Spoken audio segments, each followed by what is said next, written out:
Hi, this is Peyton with Girls Gone Right, and if you are not already subscribed to the channel, make sure you go ahead and click that subscribe button below so you get notified anytime there is a new video or I go live.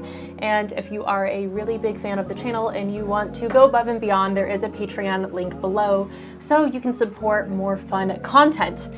So, it is Valentine's Day week, the week of love. Everyone is going on their cute Valentine's Day dates, and it's going to be all over. I'm sure there's going to be cute posts, which, guys, I love. I love it. But in honor of that, we are going to do some reactions of what not to do and how not to get in a relationship, because in college, when I was writing articles for the Odyssey, as we already know, I was a liberal in college.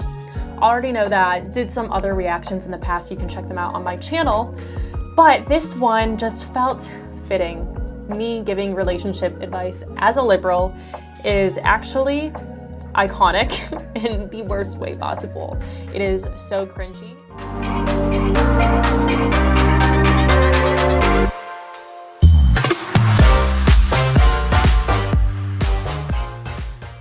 So this one is actually called 10 Ways to Finesse the Boy by liberal Peyton.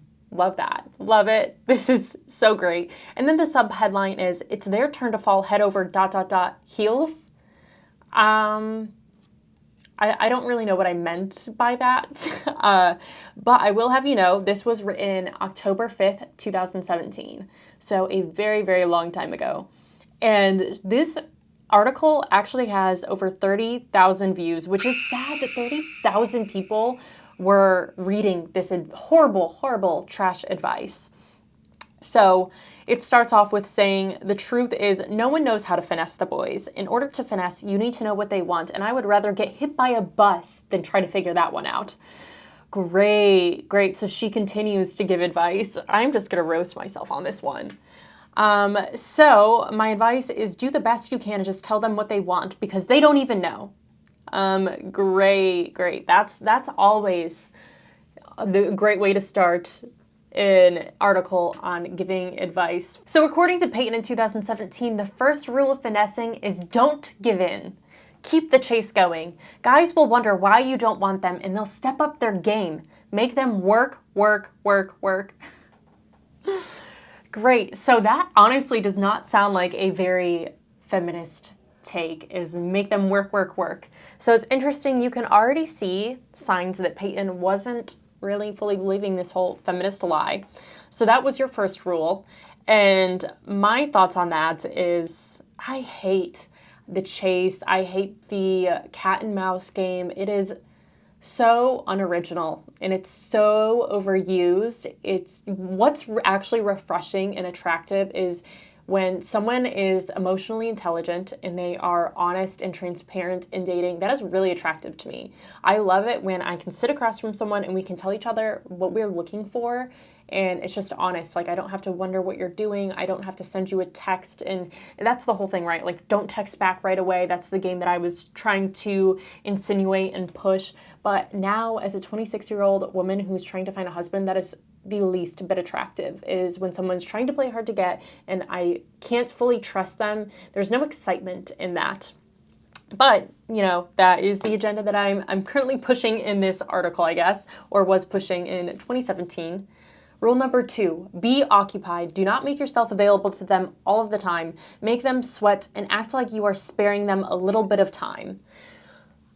Do I believe that now? Okay, so I think there is something to that. Don't be too available. I think that's kind of good advice. Don't be overly available, but also don't be hard to get. If you're not available, you're not available. If you're available, you're available. That's the game, and that's the truth that you should be living by, not playing a game or act like you're unavailable. I honestly, like, when people do that to me, I just think it's not attractive. It shows immaturity in dating. So, rule number 3, don't tell him about your feelings. Make him break first. Guys, just assume we are some pool of emotions over here. So if you drop him off in the deep end, he will be sure to break. Make them want you more.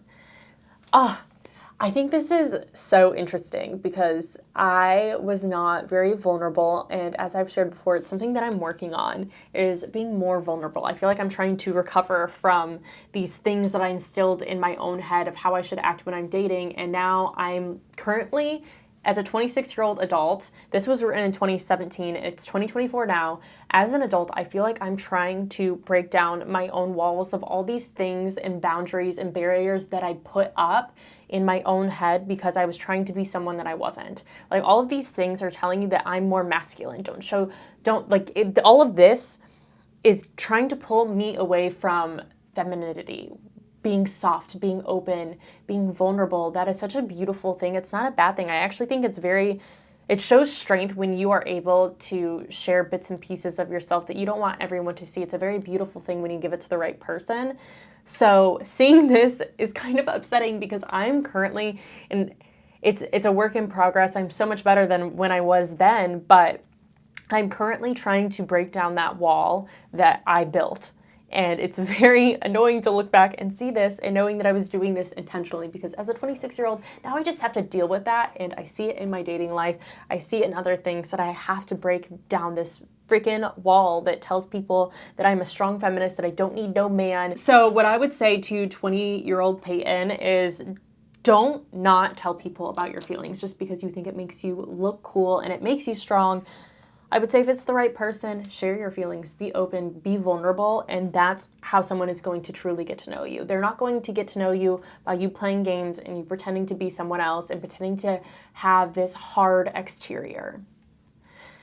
Rule number 4, keep the future in the future. We don't want to hear about the plans 3 weeks into the month because that requires you still being interested. That is just horrible, horrible advice. It's okay to make plans with someone 3 weeks ahead if you've been seeing that person and you're interested and you can see them in your life at least for the next 3 weeks. That's not a weird thing to do, I don't think, especially if you really like someone, especially if you're dating intentionally and looking for something serious, which I would not be taking dating advice from a 20-year-old liberal girl in college. So looking back at myself, I would never read this article and be like, oh, this girl who's 20 years old in college and post about free the nipple, that's who I should be taking dating advice from. So you 30,000 people that you read this article, you better have checked that out and found out who the writer was, because I don't want you coming after me believing all of this stuff. So number 5, do not come up with pet names. No bae, babe, sweetie. We will have none of that. And honestly, I agree. I don't like pet names. So number 5 is the one that I will stick with. Don't call me pet names, especially, you know what, maybe deeper into the relationship, that would be cute when we're in love and I don't think it's weird. But at first, no, yeah, I definitely agree. That's one thing that I can actually get behind. 6, let him worry. Hang out. Oh my gosh. This one, brace yourself. This might actually be one of the worst ones.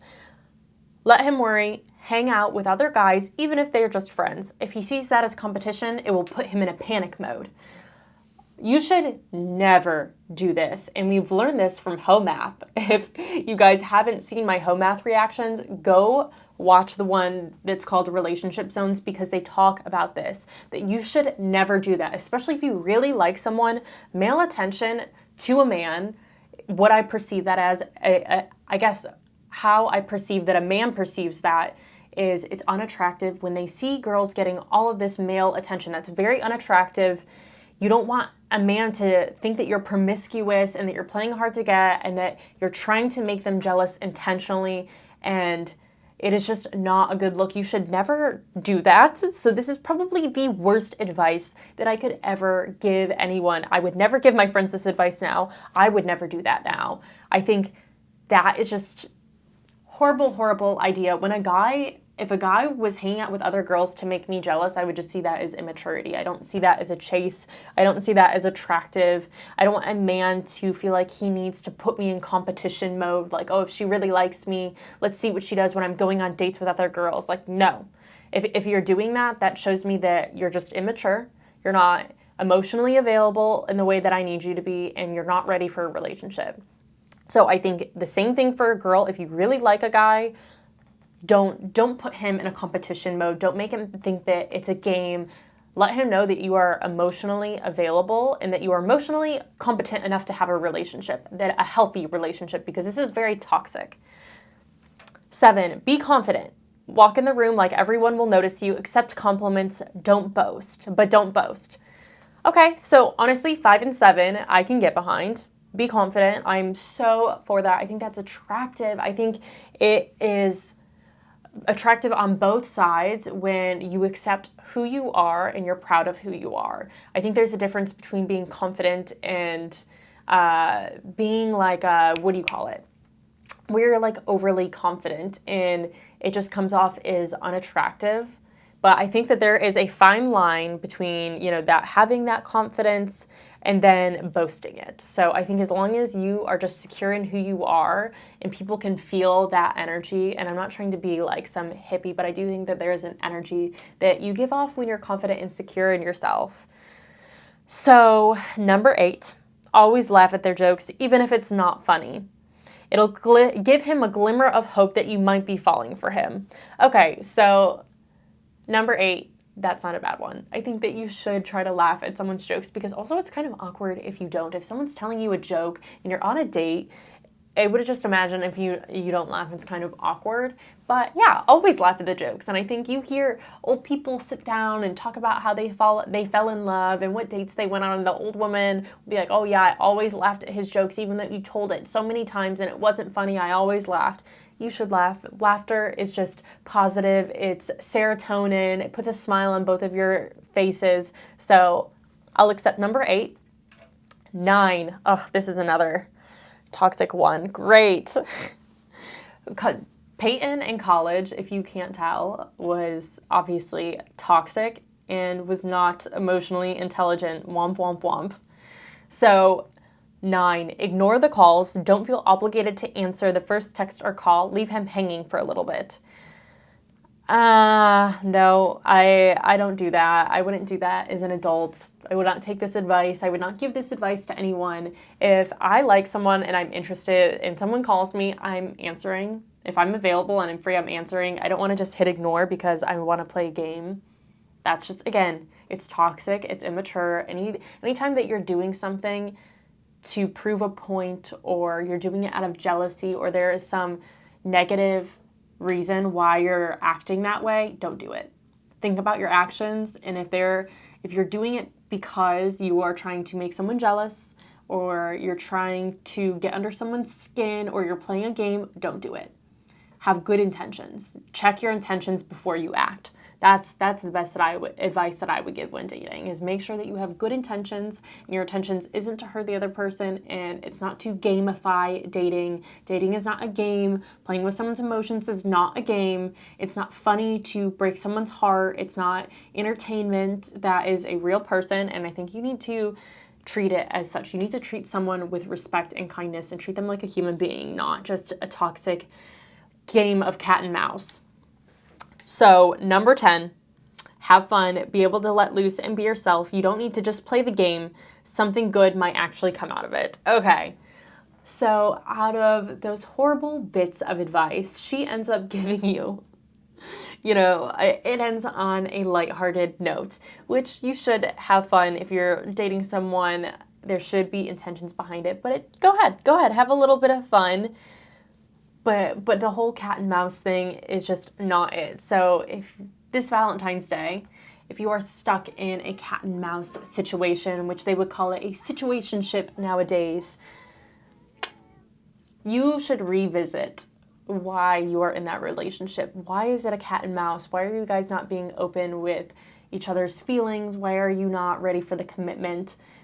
Find out why and then determine if that's something that you want to pursue and if you're able to change that. You don't want to be in a situationship. To me, that's just two people that are undecided on if they want to be for each other. They're going to see if the grass is greener on the other side. What else is out there? What are their intentions? Are they looking for a relationship? If they're not looking for a relationship, I'm not sure why they're even dating or talking or in a situationship. It doesn't really make a whole lot of sense. Why are you seeking another person's attention if you don't want another person's attention? That's just very confusing. Does that make sense? If you want someone's attention, but you also want everyone else's attention, to me it's just screaming like you are toxic and you have not healed from something. So you shouldn't even be in that place to begin with. So yeah, if you're in a situationship this Valentine's Day, it should be a relationship. You want someone that is for you, that is dedicated to you, that wants to pursue your heart, that wants something more than whatever it is they're getting out of that mutually beneficial situationship. Get out of it. You want someone that wants you for you and wants to pursue something and wants to build a future together, because whatever that is just sounds very useless. And don't take this advice that I gave you. Don't be reading articles written by 20-year-old liberals in college, because I would assume they don't have enough life experience or dating experience to give you any advice. So hopefully no one took that to heart because that is just 30,000 people, guys. Just know that 30,000 people read that, and hopefully no one actually took this to heart. But yeah, I will say, be confident and don't play games. I think you should always laugh at their jokes. There were some good things in there, but I would approach relationships a lot differently than I did back then. And I think that just goes to show maturity. Yay for maturity. Yay for growing up and not being the same person that I was when I was 20. I think that's great to be able to look back at these and just shows like actually how much I've grown as a person. And yeah, I think like going into dating, I'll give you some actual advice on how to finesse the men, how to find a husband. How about that? I'll give you some advice on how to find a husband. So I think number one is dating with purpose, dating with intention. First of all, just figure out what you want, figure out who you are before you even start dating. And that doesn't mean like having a list and boxes that you need to check. I think it's just figuring out who you are and what your life goals are, and then dating based on that. Are you looking for someone that is strong in their faith? Are you looking for someone that wants to build a big family? What kind of traits are you looking for in someone? What kind of traits do you have in yourself? Determine that before you go into dating, before you step into the dating world. And then second of all, I think it's just to continue that emotional maturity. I think you should be transparent always when dating. If you go on a date with someone, don't lead them on if you don't see it going anywhere. Be honest. Don't play a game. I think it's called ghosting. Ghosting, yeah. When you don't reply to someone, you go on dates with them and they really liked you, got their hopes up, and then you just don't reply. I think that is just not mature. I think it's toxic. I think it's mean. I think so you have to have that emotional maturity and be transparent when dating. Even if it's a hard conversation, even if you've been going out with someone on a few dates and you like each other and, you decide that you don't want to see them anymore, you should have that conversation. You should be mature enough to have that conversation. If you are not prepared to have a hard conversation with someone like that, you should not be dating. I think that's really important. And then my last piece of advice that I'm going to give you is to be vulnerable. I think it's important for both men and women to be vulnerable when you are pursuing a possible relationship with someone.